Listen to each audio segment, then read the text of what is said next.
Hi, everybody. Jason Rugo here, the host of Mo Mediators, the official webcast of the Association of Missouri Mediators.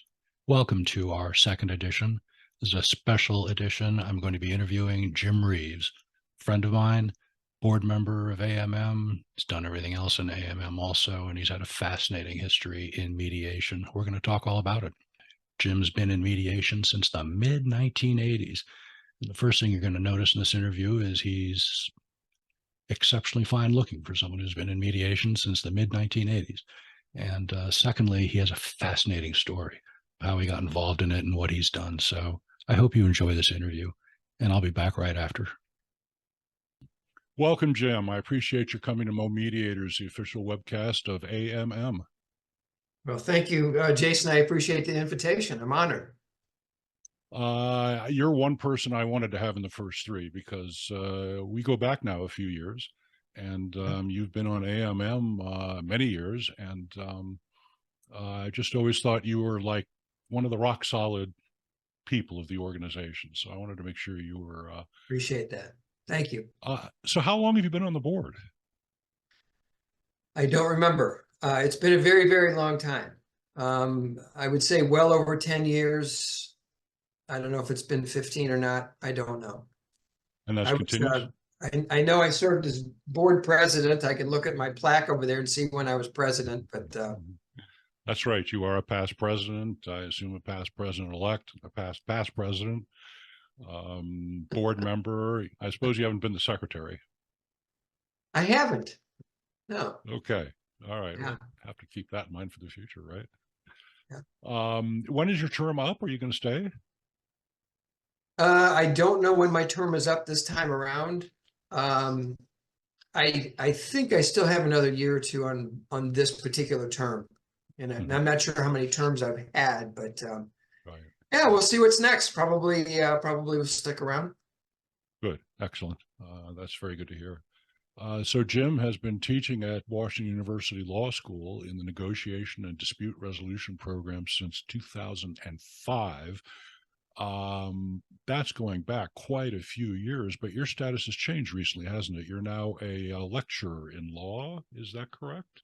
Yeah, about 6 or 7 years ago, Washington University had a lot of things that they wanted to do, course offerings, additional student support, that sort of thing. And they'd asked me if I'd be interested. I said, well, sure. But you're talking about a full-time position, and I'd be happy to come along as a full-time, lecturer. So they started offering me 1 to 2 year contracts for the last 6 or 7 years. Yeah, it's been a lot of fun. I'm glad they did it because instead of teaching 1 or 2 classes, I'm teaching 3 classes, and I feel good about, they've given me office space, and so, it gives me the flexibility to be able to meet with students, really work with students one-on-one, and take on a lot of extracurricular projects that probably as an adjunct I would be less inclined to do. But very willing to do. These were all things that I think were really good for Washington University's program. So I thought, this worked out well, I think, for both the school. It certainly did for me. I enjoy it. You work closely with Karen Tokars. Yes. Is she the chairman of the dispute resolution group or department? Yeah, the negotiation dispute resolution. She's chair of that program. Okay, and then there's you. Who else is connected with that program at WashU? Oh gosh, well, primarily, let's see, Wanda Valier, who teaches some dispute resolution classes. Kate Whitby, whom you are probably familiar with, she teaches on an adjunct basis. She taught this last spring. Mike Geigerman was for a period of time primarily coaching the ABA mediation competition team. Melvin Kennedy taught this last fall. He taught mediation. He's been teaching at St. Louis University for a number of years and agreed to come teach with us. I don't know if he'll continue or not. I hope he does. I heard good things about his class.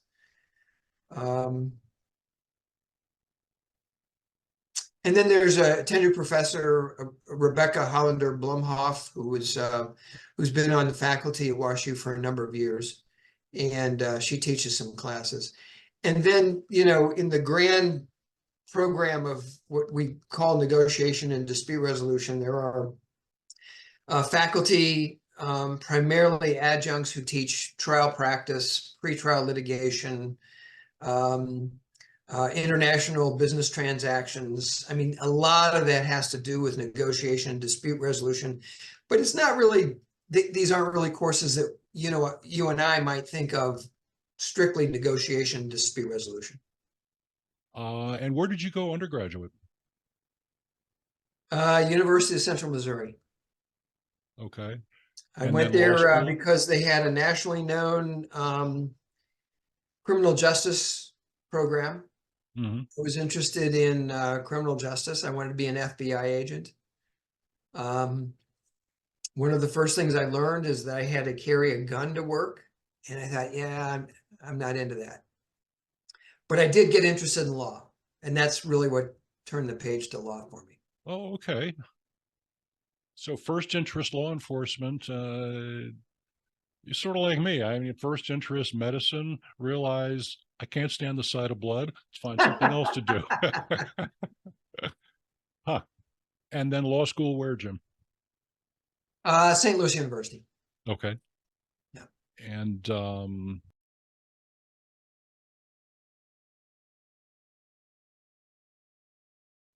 how long have you been involved in mediation? When did you first get started in mediation? I became curious about mediation in the mid 80s, 1980s. Mid 80s. Wow. Yeah. That's early. And I was working at a litigation firm. And I tell you, Jason, I still remember the moment when it happened. I was in a litigation firm downtown. We were up on the 15th floor. I had a nice office with a nice big window that overlooked the Mississippi River and the Arch. And I was litigating primarily on the defense side, in fact, exclusively on the defense side in civil cases. And I was focusing my practice on the defense of medical malpractice cases. And I just had this feeling there was a better way to handle these cases. I mean, I don't know. I was a young lawyer. I'd only been in practice a few years. And Forgive me for interrupting, but when did you start as a lawyer? What year? 84. 84. Okay. So it'll be 40 years, September 22nd this year. So you started as a lawyer at 84 in 84. In 84. And by the mid 80s, you'd already concluded that litigation was for the birds. I wasn't there yet, but I was thinking I want to explore different ways. And literally the word mediation popped into my head. And Really? I thought, well, that sounds really interesting. I ought to explain that. I wonder if people do that. And it's kind of some funny stories spun off of that. The firm where I was paid for our CLEs and that sort of thing. And you just put in an application, they pay for travel and the CLE fees. And so I put in an application to take a day-long seminar in Kansas City, half day on arbitration and half day in mediation. And the guy who was chair of the CLE committee, who between you and me, I know this is being recorded, he was actually the CLE committee. And he came in with my application and he literally tossed it back at me. And he said, they won't approve it. They won't approve you going to this this topic. And I said, well, they won't approve it. And he said, no. He said, we're a litigation firm. I said, I know that. I said, I think this is interesting. I think it'd be worth exploring. And I said, so why don't you, and I picked up the application, I tossed it back to him, and I said, why don't you tell them that I'm going to go to the seminar, whether they pay for it or not. And he came back a couple of days later. He said, okay, they've agreed to let you go and they'll pay for it. I said, great. And that was kind of the beginning. That was my first step into this, just, it was purely out of curiosity. This was probably in 1989 or something like that. And then I formally went to CDR Associates in Boulder, Colorado, for a week-long training in mediation. And that's when I learned, yeah, this is really, this fits. I'm liking this. I'm liking this a lot. And Colorado back then was much more ahead of the Midwest in terms of the development of the practice of mediation and court annexed mediation. And so this was in 1991. And so I sat down with the head of there was a statewide organization similar to AMM, but they had it out in Colorado. And I sat down with the president of the organization. I said, tell me about mediation. Tell me about what you do here. Tell me about your organization. And I learned so much. And I came back and I thought, this is cool. And then I found out people like Geigerman and Bob Crow and Robert Benjamin and, about a handful of other people had started mediating, but nobody really knew about it in the law world. Lawyers didn't understand it. Judges had no idea. It's like arbitration, right? No, it's not. So I got on to I was a member of Bar Association Metropolitan St. Louis, BAMSL. And I said, you have an ADR committee. Yeah, it's not really active. And I thought, can I be chair? And so I chaired the committee and got together with the people like Geigerman and Benjamin and some of the other folks and said, I think let's do some education about mediation. And we wound up for several years working with judges, working with attorneys, working through the Bar Association, both state and local, some other not-for-profits, some little spin-off organizations that were subparts of BAMSL, the Bar Association. And, really just to kind of get the idea, there's some good things about this process that might really be valuable to our practice. And it was about that time when the court dockets were really getting backlogged. And so the judges really needed help in moving cases. I thought, this is beautiful. Judge, start referring cases to mediation. It'll clear off your docket. You're going to look like a star. And so, it really was a multi-year process after that. It's kind of funny because the very lawyers who were at that firm who said, no, I couldn't go explore mediation, virtually every one of them are mediators now. So Oh, that's funny. life comes around, Right. Well, some people see the opportunity and other people don't. I've read that, at least as it was starting out, that litigators are a bit worried that it was going to cut their incomes. Well, I suppose that's a natural human reaction, regardless of the fact that it's a better way to resolve disputes, that people are going to worry about their income. well, yeah. I mean, I was a defense attorney, so, my firm got paid by the hour. Are you telling me that we're going to conclude cases faster? That means fewer hours. Nope, nobody ever said that. But you always wondered if it was in the back of people's minds. That is an amazing story. I've never heard that story told that way before, or the story told of the transition from the mid 80s until the early 90s.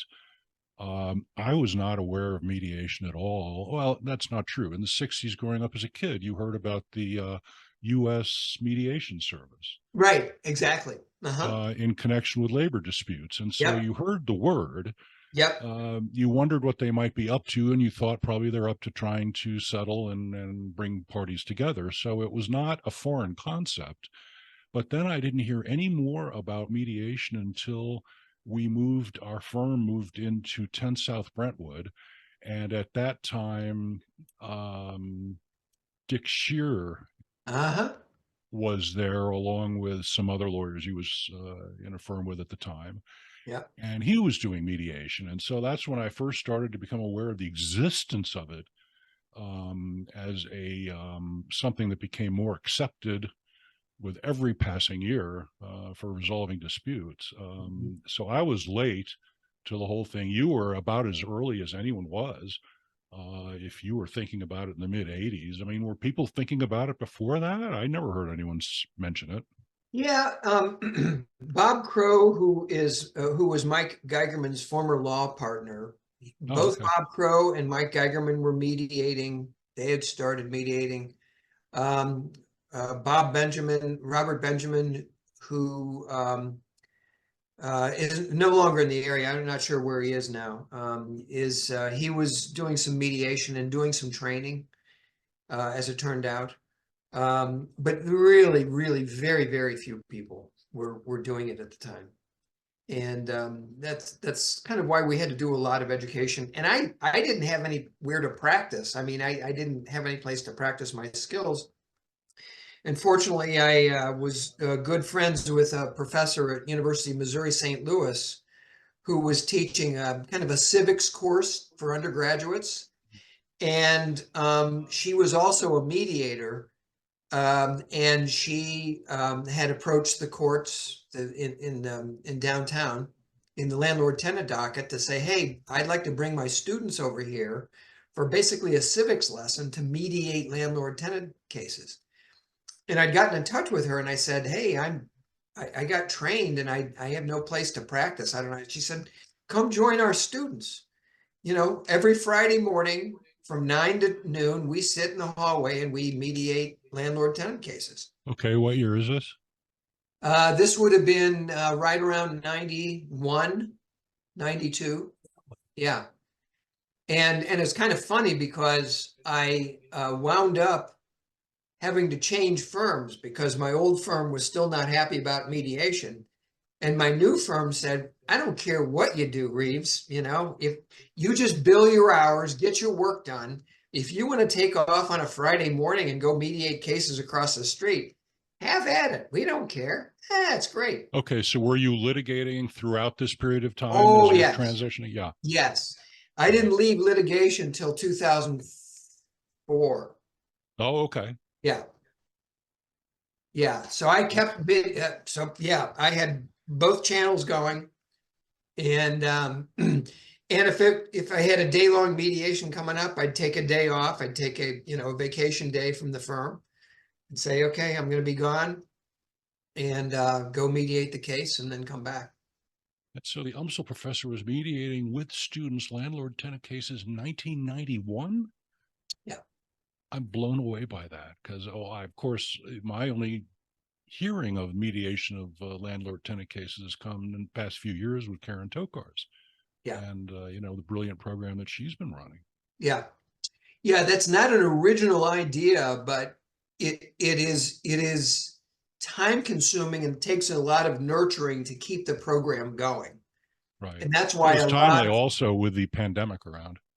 Well, that was a whole nother ballgame. That was incredible. Is trying to do this online when we're all learning how to do it online. And a lot of the tenants in those landlord tenant cases, they didn't have the technology to be able Right. to mediate online. And so it was, yeah, that's kind of when I bowed out of that. I was on Karen's team for a while, but when the pandemic hit, I thought I don't want to do this. It's no fun anymore. So a lot of people hung in there though and did great work. Yeah, they did heroic work, really. Yeah, they really Um, did. it had to be done, and a lot of people weren't willing to do it. So I view all the people who stepped forward in that time period to try and help the people in need as complete and total heroes. Been mediating then about 30 years. When did USANM come into the picture as a company that could support mediators? So that's a USAM was already in existence at that time, but they were part of a larger nationwide organization. That sounds huge, but there were maybe 4 or 5, maybe 6 offices. And originally, United States Arbitration Mediation was called United States Arbitration Mediation Midwest. Okay. And then they'd have, United States Arbitration Mediation Pacific or Northwest or something like that. And they would all coordinate, but they were independent offices. So they were loosely affiliated. They were already in existence. And after I got some experience in the landlord-tenant world. Geigerman invited me on to USANM's panel, and that was actually next month. That'll be 30 years ago. So Wow. yeah. So one of the people, we had a large committee of Missouri, Illinois judges, mediation practitioners, and some practicing attorneys who had some knowledge of mediation. And we were operating under a subcommittee of the Bar Association of Metropolitan St. Louis called ARCH, A-R-C-H, Yeah. Mm-hmm. Alternative Resolutions to the Courthouse. Carol Donahue was kind of chairing that. He passed away several years ago, many years ago. A wonderful man. Wow. And so Carol and this whole group, we would meet every so often, you know, planning educational seminars on mediation and arbitration and the differences between the two. And we ran all this through BAMSL, through the ADR committee, which was great. And I was president of that, so, or, you know, chair of the committee. So it worked out really well.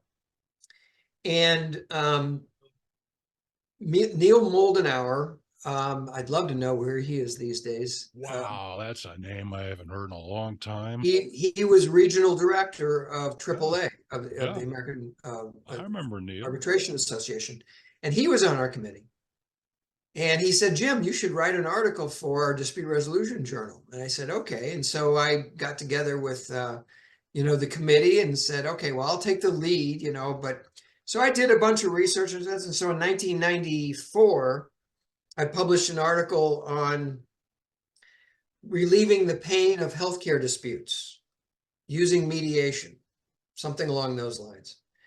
And that was published. So that was kind of cool. And so I thought, wow, this is, you know, there's a lot to do in this field. And I went back to CDR Associates about a year or two later. I think it was 2 years later, maybe 3, to take a week-long course on designing dispute resolution systems, which was also a very, at that time, cutting-edge topic. Now there are courses that are taught in law schools on designing process, which is, you know, part of the field, a broader part of the field of mediation and dispute resolution.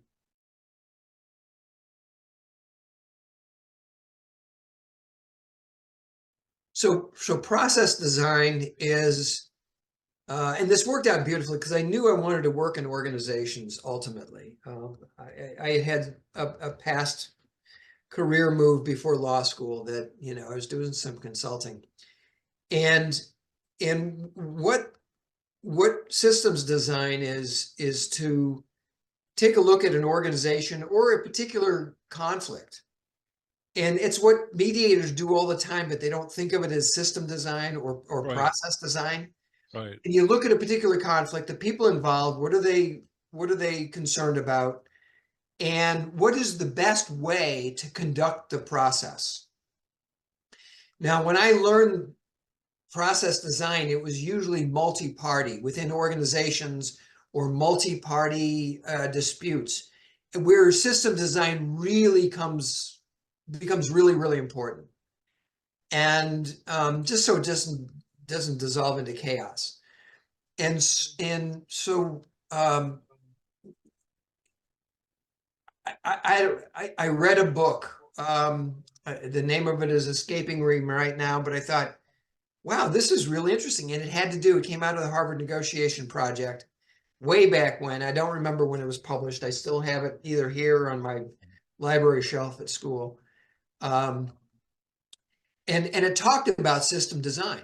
And I thought, this is really interesting. And I found out CDR Associates had a course in it. So I went back out and I took another week in that. I thought, this is so cool. There's so much to do in this field. And this is all so interesting. It fit my personality. I love this stuff. And so came back and again, mediating, litigating, And then in 2003, that's when I decided to go to Mizzou, University of Missouri, to take their LLM program and finish that in 3 semesters in December of 2004. Who was teaching that back then? Oh gosh, Len Riskin was there, John Landy, Wow. Bob Bailey was doing arbitration. Those Um, were the days. oh no, it was a powerhouse of a faculty. I had no idea at the time, but I learned while I was there, and I'm still learning. Gosh, I was so incredibly fortunate to have had the opportunity to study with such great minds. I really, University of Missouri and the state of Missouri itself were fortunate to have those yeah, fantastic educators yeah, on the cutting edge of mediation at the University of Missouri, little old University of Missouri. And it's, I yeah, guess, the thing that I feel very sad about is they've had to struggle to survive in the era of budget cuts for the university. And, but at the same time, your department at WashU has been growing. So that's, you yeah, know, someone comes to fill the void. I took my original training at Mizzou, and I knew that I was learning from really great teachers, and I yeah, felt so privileged to be able to do that. yeah. Okay, so I want to stick on this process design because this really fascinates me, and this gets into something that you're sort of known for in the community. I think it's fair to say that you are known for being able to work with system-wide, company-wide issues and convene rather large get-togethers and to make those work. It's always been fascinating to me because sometimes it's hard to keep, 6 people mediating throughout a day. The idea of having to do that with a huge organization is really, well, let's say, mentally stimulating to think about. Um, so, what kind of clients or uh, are we talking about 6-person mediation type things? Are we talking about a company that has some sort of a toxic culture? Then you have to design something to help them out. What are we talking about with process design? The projects that I have been involved with, I'll give you a few examples. I did a project a number of years ago for the National Park Service in the Ozark Scenic Riverways on the Jacks Fork and Current Rivers. And there were concerns about what the equestrian traffic was doing to the quality of the water in the rivers. Oh, And so what they found was that the National Park Service was in the midst of putting together their every 10-year management plan. And they wanted somebody to come in and facilitate issues specifically around the equestrian activity. And so that involved identifying people who needed to be at the table, equestrian interests, um, National Park Service. I think we had somebody there from Missouri Department of Conservation, Natural Resources, who approached community you to set interest. this up? Pardon? Who approached you to set this up? I was approached by some local folks. The National Park Service came to some local folks in Eminence, Missouri, and they said, the Park Service said we'd like some input on this. And so they had sort of a citizens committee there in Eminence that worked with the National Park Service, and those folks knew everybody in the county. It was great. They knew all of these issues, Right. and they weren't lawyers. They were just people who lived there and had lived there for many, many, many years. And so they were familiar with the issues, and so they put out an RFP for a facilitator. And originally, a friend of mine and I both applied, but the friend actually wound up having a conflict of interest. He said, "I can't do this. Jim, could you handle this?" I said, "Yeah, I'd be glad to. This is awesome." And so that's how I was contacted by this committee originally. And so this led to what, a number of group meetings or a large Oh, group yeah. meeting with a lot of different interested people all together? Yep. Yep. So this was a series of meetings. And this, again, this is where the process design comes in, getting together who needs to be at the table. What are we talking about? What is our goal here as a group? What are we trying to accomplish? What's the work product we want to see coming out of this? So we have some focus. Is there anybody who's not here that should be here? Is there anybody here that really doesn't need to be here? And then we talk about how often we're going to meet, what we're going to do during our meetings, what kind of expertise or technology do we need? I mean, that's all process design.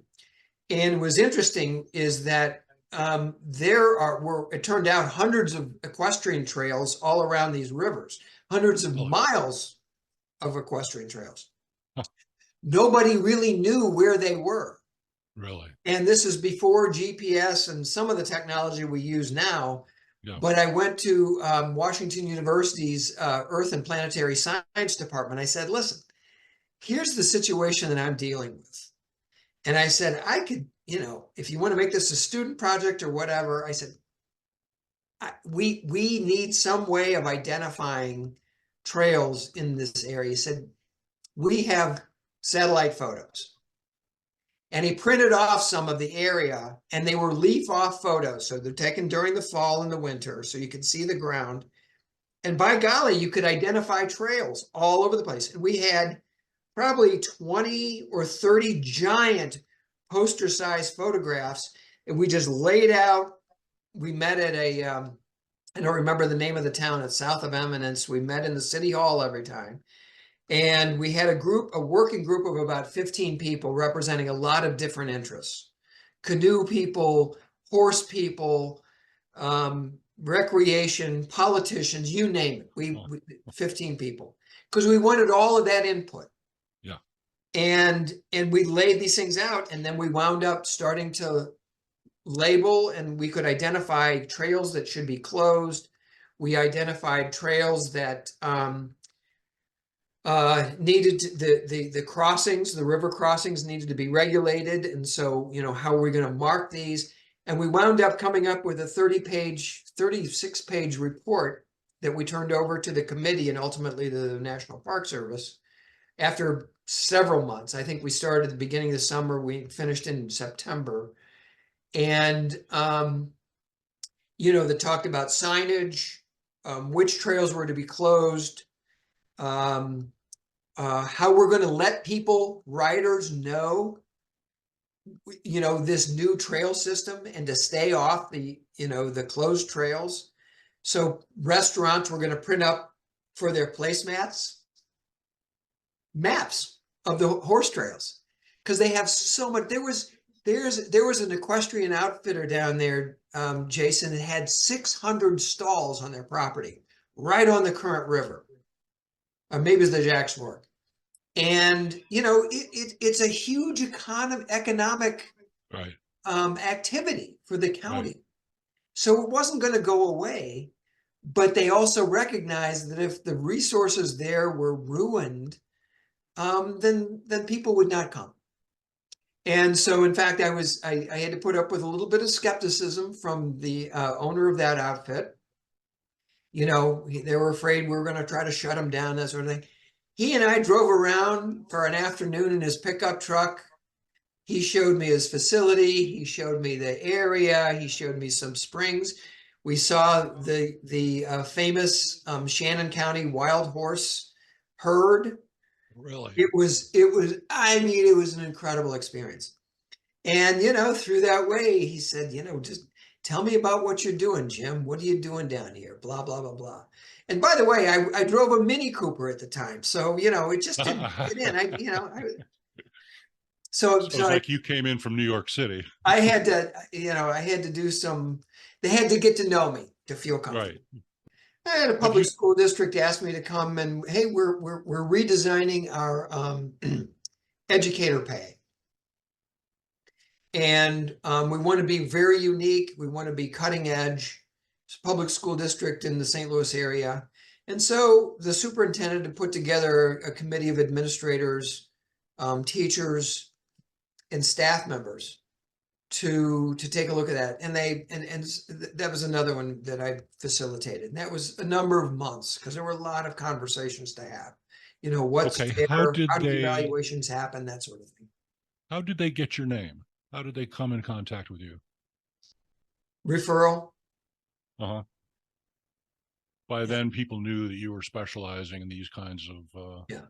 monster mediations, we'll call them. Apparently. Have you taught process design? Have I? Yes. I kind of do now. It's Okay. actually part of my class that I teach at Washington University called Multi-Party and Public Policy Dispute Resolution. And so we don't use, there are textbooks on process design, but we don't use those. But we talk about along the way in terms of the strategies of multi-party negotiation. I also talk about from the facilitator standpoint, what they need to do. And then we talk about process design pointers along the way.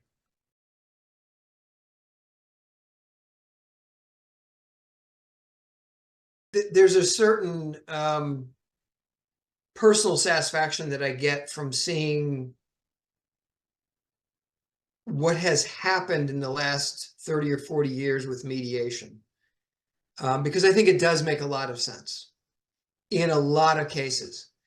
I will say, yeah, in fact, I just had this, well, you and I think, had this conversation the last time we were online, is I very early on in my mediation adventure, I did not like to see the, I think what we were calling the lawyerization of mediation.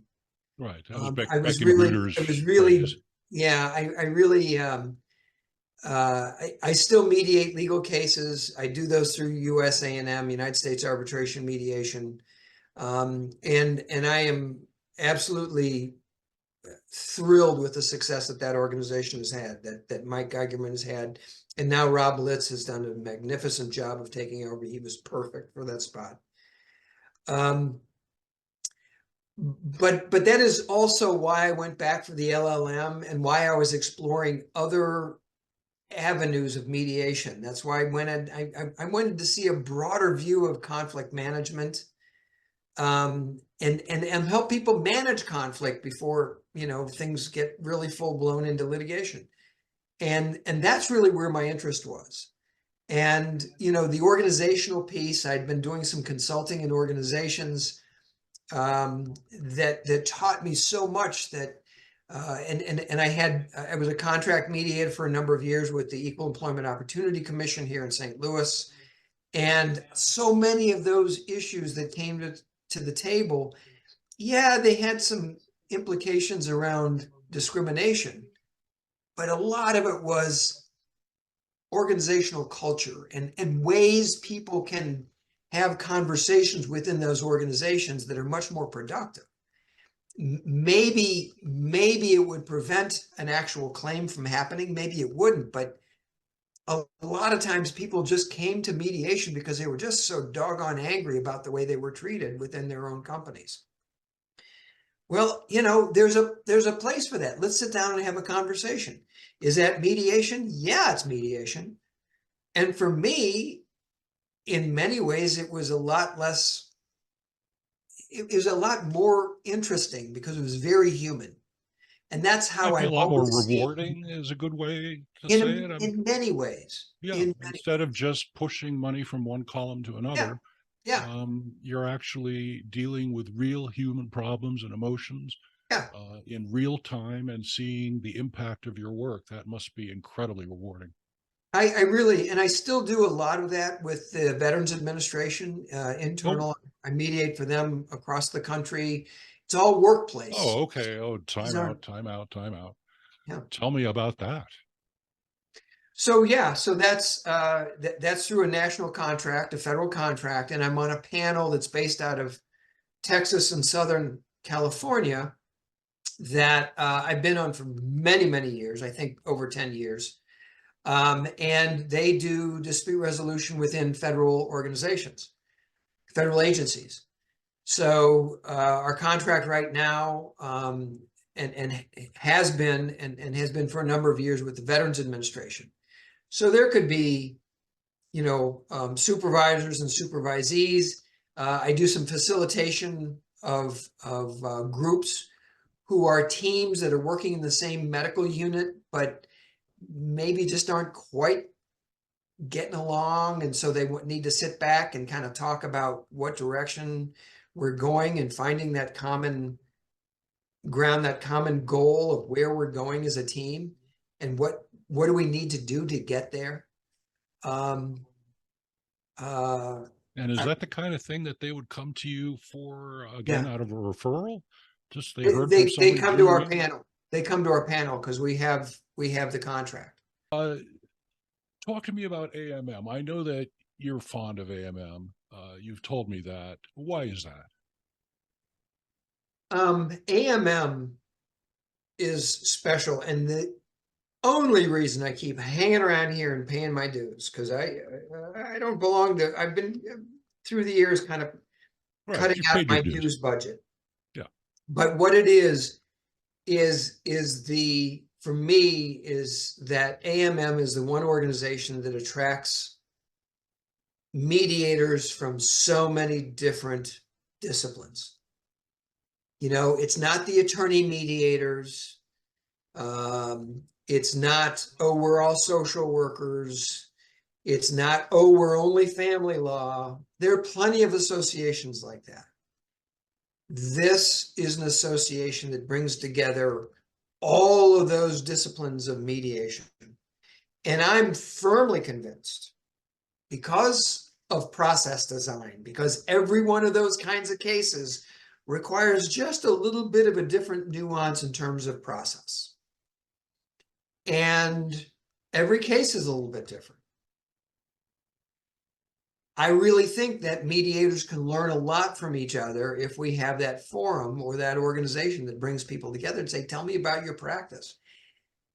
And if I'm an attorney mediator and I'm talking to a social worker who mediates workplace disputes, if I think I'm an attorney mediator and I have nothing in common with what this social worker mediator does, I think I'm dead wrong.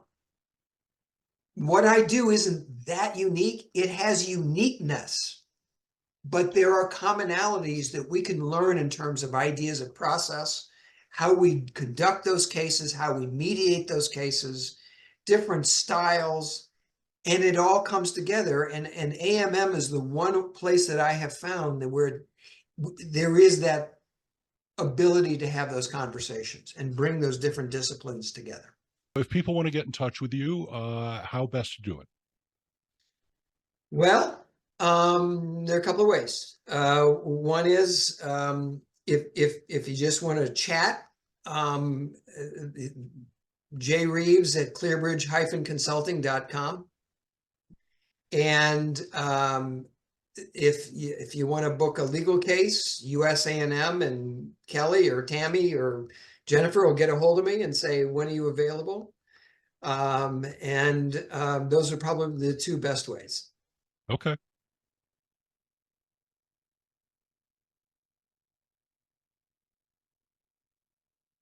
Okay, that's it, folks. I hope you enjoyed that interview with Jim Reeves. I sure enjoyed talking to him for it. That's the end of this second episode of Mo Mediators, the official webcast of the Association of Missouri Mediators. And before too long, I'll be back with another show. And this one, we're going to be introducing a new feature with Kathleen Bird. It's going to be news bits in mediation, along with interviews. I'm going to make some of these interviews shorter, and some of them for someone like Jim, who's been around for a long time and has many interesting stories to tell. They're going to be a bit longer. I want to make sure that I get as many of the masters of Missouri mediation in this format as I can, because they have a very interesting story to tell. So I hope you enjoyed it. We'll see you next time. See you later. Bye.